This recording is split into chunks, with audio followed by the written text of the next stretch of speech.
Ward number 14 માં કાર્પેટિંગનું કામ શરૂ થયું। રોડ પર કાર્પેટિંગ કરવાનું કામ શરૂ કરવામાં આવતા સ્થાનિકોએ તેનો વિરોધ કર્યો અને આ દરમિયાન ભાજપ કોંગ્રેસના જે નગરસેવકો છે તે આમને સામને હતા। ફક્ત 100 ફૂટનું અંતર હતું નગરસેવકો વચ્ચે। મામલો ખૂબ ઉગ્ર બન્યો એટલે પોલીસ બોલાવવાની ફરજ પડી।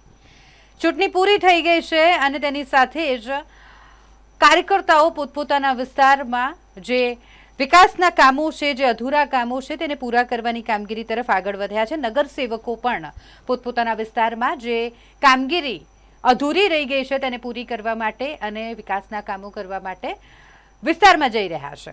વાડી વિસ્તારની વાત કરીએ તો વાડી ટાવરથી બ્રહ્મેશ્વર મહાદેવ મંદિર સુધીના રોડ પર રોડનું કાર્પેન્ટિંગ કરવાની કામગીરી શરૂ કરવામાં આવી, એટલે કે નવો ડામર પાથરી અને રોડ બનાવવાની કામગીરી કરવામાં આવી રહી છે। પરંતુ આસપાસ જે વિસ્તાર આવેલું છે ત્યાંના લોકોનો વિરોધ છે। તેઓના ફળિયામાં આ રોડ ઊંચો થશે તો પાણી ભરાઈ જશે વરસાદમાં, તેને લઈને વિસ્તારના લોકોએ વિરોધ નોંધાવ્યો। જો રોડ બનાવવામાં આવશે, ડામર ઉપરાછાપરી નાખવામાં આવશે તો રોડ ઊંચો થઈ જશે ને જેથી ફળિયામાં પાણી ભરાઈ જશે। ચોમાસું નજીક છે અને ફળિયામાં પાણી ભરાઈ જશે તેવી દહેશત ફેલાઈ એટલે લોકો વિરોધ કરવા માટે રસ્તા પર આવ્યા અને તેઓએ વિરોધ પણ કર્યો અને ત્યારે કામગીરી અટકી પણ ગઈ હતી, પરંતુ થોડી વાર પછી કામગીરી ફરીથી શરૂ થઈ ગઈ। કોંગ્રેસના નગરસેવક અને ભારતીય જનતા પાર્ટીના નગરસેવક દરમિયાન આમને સામને આવી ગયા હતા। કોંગ્રેસથી વાત કરીએ તો દીપા શ્રીવાસ્તવ અને તીર્થ બ્રહ્મભટ્ટ અને સાથે ભારતીય જનતા પાર્ટીના જે નગરસેવકો છે દીપિકાબેન પટણી અને અંકિતાબેન, તેઓ પણ ત્યાં સ્થળ પર જ હાજર હતા અને તેઓ આમને સામને આવી ગયા હતા। બંને આ મામલે પોતપોતાની પ્રતિક્રિયા આપી છે। આ વાડી મારું ફળિયા વાડી ટાવર પાસે વોર્ડ નંબર 14નો વિસ્તાર છે। આ બધી જ ગટરો લાઈનો જે ઉપર બ્લોકો નાખીને બધી જ જે ગાયકવાડની હતી બધી પાઇપલાઈનો અંદર બેસી ગઈ છે અને બધી તૂટી ગઈ છે। જે ટાઈમે ગાયકવાડની ટાઈમનો આ બધી ત્યારે ડામર હતો ત્યાં ગાડી અહીંયા ગાડી ફૂલ 3 ગટરો લાઈનો હતી અને ઠેક ગેન્ડીગેટનું પાણી બધું અહીં અંદર આવતું હતું, પણ હવે આજની તારીખે ડાંબરોના થરો મારી અને બ્લોકો મારી આ બધી નીચે ડ્રેનેજ લાઈનોથી લઈને બધી જ પાણીની બધો અંદર બેસી ગઈ છે। હવે આ જે જઈ સુધીને આ લોકોનો નિકાલ નહીં આવે, આ એનું પાણી સીધું અમારા દાલિયાવાડી થઈને બહાર નીકળે છે। આ બધું હવે ત્યાં સ્લેબ નખાઈ ગયો છે, પણ અહીંયા જે સિટીનું બધું આ છે એ બધું ભરચક વિસ્તારના હિસાબે અને બ્લોકો અને ડામરના થરો મારીને બધું જ બેસી ગયું છે। હવે આનો કોઈ નિકાલ નહીં આવે જ્યાં સુધીને નીચેની લાઈનો બધી ખોદીને ઉપર નહીં આવે ત્યાં સુધીને કોઈ આનો નિકાલ નહીં આવે। રોડ મેઇન રોડ છે, રોડ બનાવી રહ્યા છે, અત્યારે ડામર પણ નાખી ભાજપના કોર્પોરેટર ચૂંટાયેલા કોર્પોરેટર બેઠા છે, પરંતુ અહીંયા આવવાની ટસ્તી નથી લેતા। હા, કેટલી વાર કમ્પેર થરના પર થર મારે છે અને આ બધું અહીંયા ગાડી કમર સુધીનું પાણી આવી જાય છે। આની અંદર અહીંયા ગાડી ઘરોની અંદર પાણી આવી જાય છે। અહીંયા ગાડી જેમના થર પર થર મારી રહ્યા છે એની અંદર કમર સુધીનો હવે તો ખબર નહીં હજુ આવે બીજો થર વાગી રહ્યો છે, હવે કેવી ખબર નહીં પડે કે કેટલું પાણી ભરાશે ને કઈ ઘરમાં આવી જશે। સવાલ એ છે કે જે રીતે નગરસેવકો ભાજપના ચૂંટાયેલા છે અહીંયા આયા કેમ નહીં? આયા જ નથી, થયું જ નથી, એમના ટાઈમે કશું થયું નથી। હવે આજે અમારા બેન આયા છે, શું આમ દીપાબેન છે અને અમે કાલે જ વાત કરી છે અને તીર્થભાઈને જે વાત કરી છે એટલે આજે લોકો આયા છે। હવે એ લોકોને અમે આજે નવેસરથી છે, કારણ કે સચિનભાઈ આવ્યા ત્યારે અમે બધી જ લાઈનો માપણી થઈ ગયેલી, એન્જિનિયરો બધું આવી ગયેલા, બધું જ પાસ થઈ ગયું તે કે અમારા કોટામાં નથી આવતું એવું કીધું કે અમે બાળુ સાહેબના ફંડમાંથી અમે હવે ગ્રાન્ટમાંથી કરવું પડશે। પછી જ્યાં ચૂંટણી ઇલેક્શન આવ્યું ને બધું જ અમારું અધૂરું રહી ગયું અને હવે આ નવી આવી છે, હવે એમાં પાછું આ ઉપર થર લાગી રહ્યા છે। હવે અમારે નવેસરથી આવ્યા દીપાબેનને પણ કાલે જ વાત કરી, એમને પણ અમે કીધું કે આવી રીતે છે કે ભાઈ આવી ત્યાં સચિનભાઈ આવીને ગયેલા, માપણી થઈ ગયેલું, બધું થઈ ગયેલું, માણસ અંદર જોઈને પણ ગયેલા કે આ બધી ડ્રેનેજ લાઈનો તૂટી ગઈ છે, પણ હવે આ નવેસરથી અમારે કરવાનું રહેશે। હવે એ તો થર ઊભું થશે અને અહીંયા ગાડી પાછું પાણી ભરાઈ જશે, હવે ઘરોમાં આવી જશે।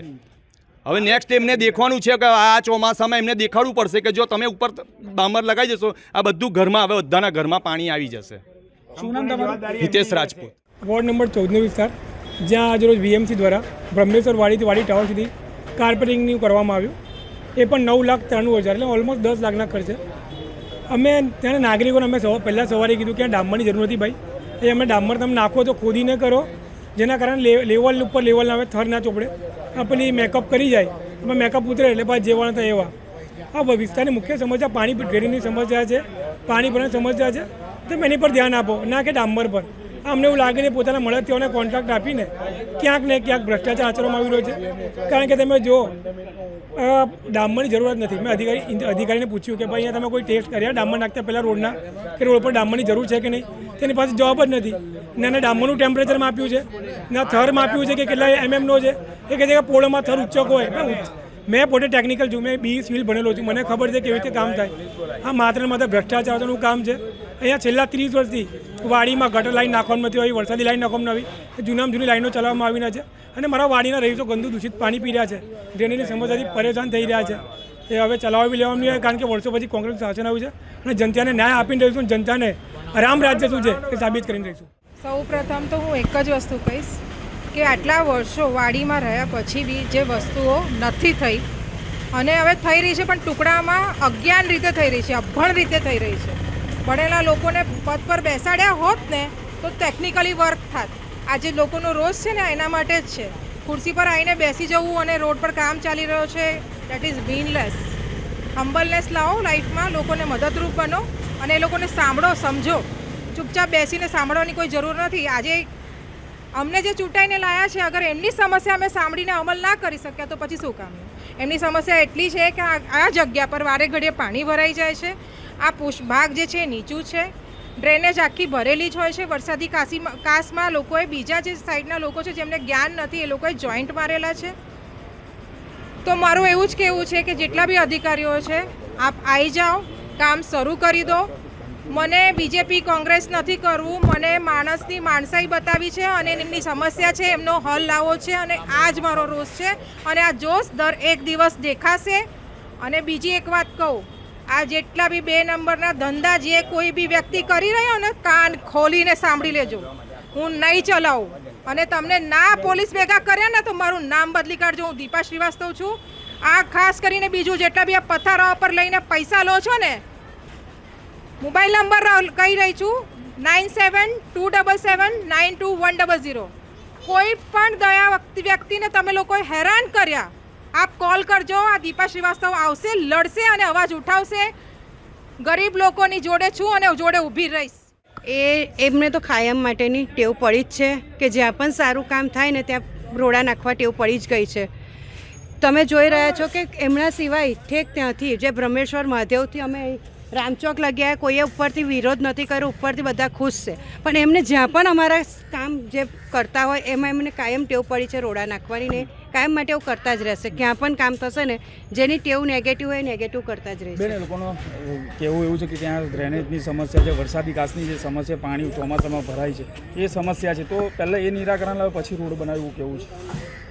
ડ્રેનેજની ને પાણીની સમસ્યા છે, મારું ફળિયાની છે. મારું ફળિયાના કામો આવી ગયા છે ઓલરેડી. જે અમારા પૂર્વ કાઉન્સિલર ને ધારાસભ્ય સર્નિંગ ગ્રાન્ટમાં એ કામો લઈ લીધા છે. આ તો મેન રોડ છે.